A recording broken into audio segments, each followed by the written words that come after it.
So this rain garden exemplifies the way that we do a lot of our work, which is make the land more resilient, make the land, provide the land with the capacity to absorb the water and sink the water into the ground to slow the flow of stormwater to the streams. Exactly. And when we build a more resilient landscape, then we can have healthier waters. Yeah, this is just mimicking what this land would have done naturally if it wasn't capped with hard surface. We're getting more vegetation in, we're holding water, it's making its way naturally. Yeah, we're just trying to mimic natural processes here, basically. Well said.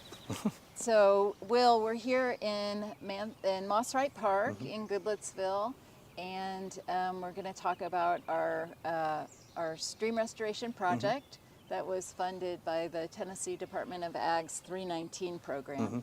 And they originally engaged us to work on a project in Manskers Creek, but we know you usually have to start at the top. Right. And deal with the water at the top of the hill before you can solve the problem at the bottom of the hill. So here we are at the top. What are we looking at? Exactly. Yeah. So this is our this is a large rain garden. This is like several hundred square feet. I think around 700 or 800 square feet. So yeah, this is kind of the best way to visualize kind of the totality of the 319 project. The most visual portion of the project will be the stabilization that we'll see later on, but you know, that's kind of fixing the problem after it's happened. What we're doing here is, you know, kind of addressing the problem before it gets down there. So what you can see here is this has been dug out several feet down, and we put in kind of fresh amended soil that's more porous. But basically what we have going on here is a lot of stormwater runoff from this parking lot, a lot from the ball field up there. It makes its way down into this garden. So what we're doing is we're trying to capture as much of that stormwater as we can, and trying to capture it naturally in this, where it can get down into the water table and not just immediately rush to the stream. So we've got a lot of native plants in here. This is actually a very swampy rain garden. It gets a lot of water, but it looks pretty good. So yeah, we've got a lot of native plants throughout here.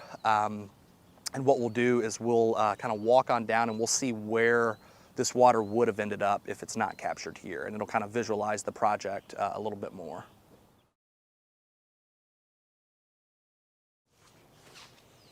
So even with a rain garden as large as this size, it's still going to overflow and spill.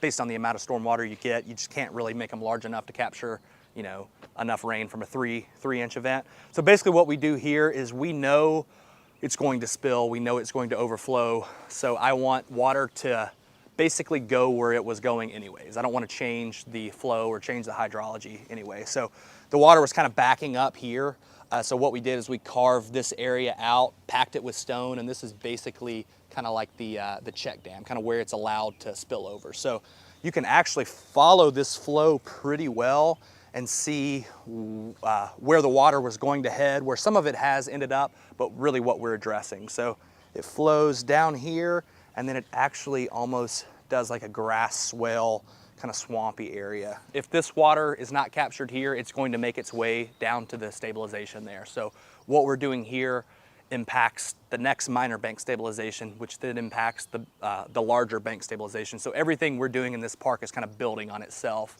and you know, becoming more than just one project. You know, we've got like 4 or 5 projects here that are kind of working together. Okay, so we saw the rain garden, we saw where the water's going. Let's see the impact of all this storm water on the tributary stream itself, and we can talk about the work you've done to address Definitely. the impact of that storm water. Yes.